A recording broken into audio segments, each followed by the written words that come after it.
गुलाम मोहम्मद, जिन्हें दुनिया the great gamma पहलवान के नाम से जानती है। गामा की पैदाइश सन 1878 में अमृतसर में हुई थी।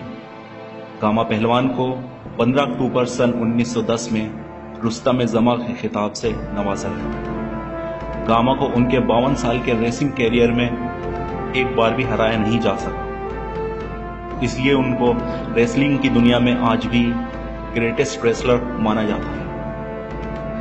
गामा की पैदाइश एक रेसलिंग फैमिली में हुई थी जो दुनिया में वर्ल्ड क्लास रेसलर्स के लिए जानी जाती है। गामा के वालिद मोहम्मद अजीज बख्श के इंतकाल के बाद गामा को उनके नाना ने पाला।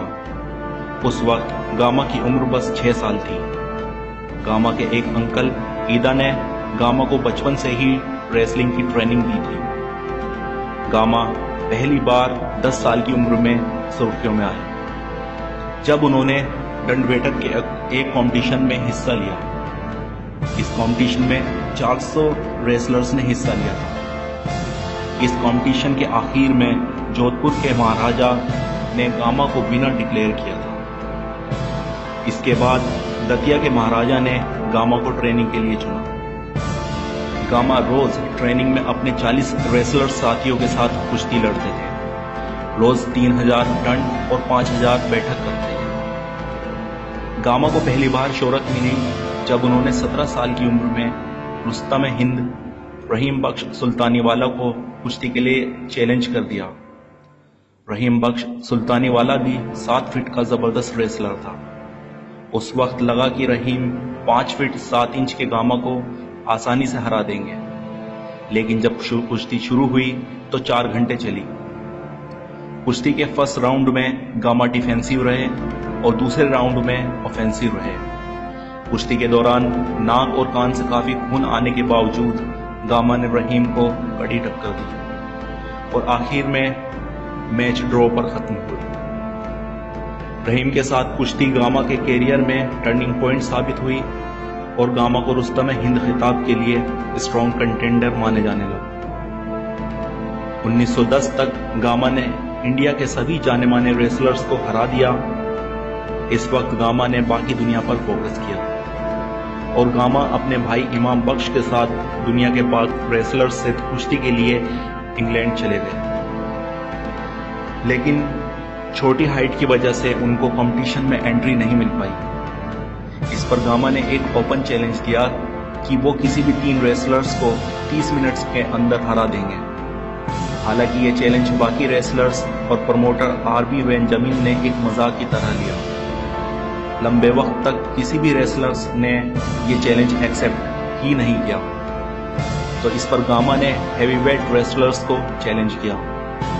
गामा ने स्टैनिलोस जिबिस्को और फ्रैंक गोच को चैलेंज किया कि या तो वो उन दोनों को हरा देंगे या उनको प्राइज मनी देकर घर वापस चले जाएंगे। चैलेंज को एक्सेप्ट करने वाला पहला रेसलर एक अमेरिकी बेंजामिन रोलर था। कुश्ती के पहले राउंड में गामा ने रोलर को 1 मिनट 40 सेकंड में गिरा दिया और दूसरे राउंड में 9 मिनट 10 सेकंड में। दूसरे दिन गामा ने 12 रेसलर्स को हराया और इस तरह टूर्नामेंट में एंट्री पाई। 10 सितंबर 1910 को आखिरकार गामा का सामना वर्ल्ड हैवीवेट चैंपियन जिबिस्को से हो गया। तब जिबिस्को एक बड़े रेसलर के बतौर दुनिया भर में जाने जाते थे। ये match John bull world championship का फाइनल था, जिसका इनाम 250 पाउंड और जॉन बुल बेल्ट थी। 1 मिनट के अंदर गामा ने जिबिस्को को जमीन पर पटक दिया। जिबिस्को 2 घंटे 35 मिनट तक जिबिस्को को जमीन पर चित करे रखा। इस टूर के दौरान गामा ने बड़े बड़े पहलवानों को हराया, जिसमें अमेरिका के बेंजामिन रोलर, फ्रांस के मॉरिस डेरियाज, यूरोपियन चैंपियन स्विट्जरलैंड के जॉन लेम और वर्ल्ड चैंपियन जैसे पेटरसन स्वीडन से थे। रोलर से मैच के दौरान गामा ने रोलर को 15 मिनट के मैच में 13 बार जमीन पर पटका। इस टूर्नामेंट के बाद गामा ने दुनिया के सभी वर्ल्ड चैंपियंस को कुश्ती के लिए एक ओपन चैलेंज दिया। जापान के जूडो चैंपियन तारो मियाके, रशिया के जॉर्ज हैकिचस मिट्स और अमेरिका के फ्रैंक गोच किसी ने भी गामा के चैलेंज को कबूल करने की हिम्मत नहीं दिखाई। एक वक्त पर गामा ने कंपटीशन के लिए चैलेंज दिया कि वो 20 इंग्लिश रेसलर्स को एक के बाद एक कुश्ती करेंगे और सभी को हराएंगे। अगर वो एक से भी हार गए तो प्राइज मनी लौटा देंगे, लेकिन कोई भी गामा के चैलेंज को एक्सेप्ट नहीं कर पाया। इंग्लैंड से लौटते ही गामा का सामना रहीम बख्श सुल्तानीवाला से इलाहाबाद में हुआ और काफी देर तक चले इस कुश्ती के मैच को आखिरकार गामा ने जीत लिया। इस मैच को जीतने के बाद गामा को रुस्तम हिंद का खिताब मिला। एक बार गामा ने उनके सबसे मजबूत ओपोनेंट के बारे में पूछने पर गामा ने जवाब दिया, रहीम बख्श सुल्तानीवाला। रहीम बख्श सुल्तानीवाला को हराने के बाद गामा का सामना पंडित बिट्टू से हुआ, जो 1916 के दौरान इंडिया के बेस्ट रेसलर्स में से एक हुआ करते थे। गामा ये मैच भी जीत गए।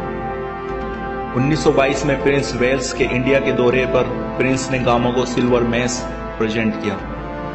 1927 तक गामा को कोई ओपोनेंट नहीं मिला जो उनको टक्कर दे सके।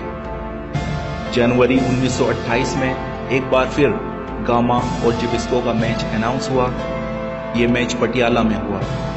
इस मैच में जिबिस्को बदन से काफी मजबूत और मसल्स बिल्ड थे, जबकि गामा पतले थे। हालांकि ये मैच गामा ने 1 मिनट के अंदर जीत लिया और world wrestling championship medal gamma के नाम। मैच के बाद जिबिस्को ने गामा को टाइगर कहकर पुकारा। आज भी पटियाला के म्यूजियम में 95 किलो की गदा रखी हुई है, जिससे गामा एक्सरसाइज किया करते थे। अगर आपको ये जानकारी अच्छी लगी तो वीडियो को शेयर करें और हमारे YouTube चैनल को सब्सक्राइब करें और फेसबुक पेज को लाइक करना ना भूलें। Thanks for watching.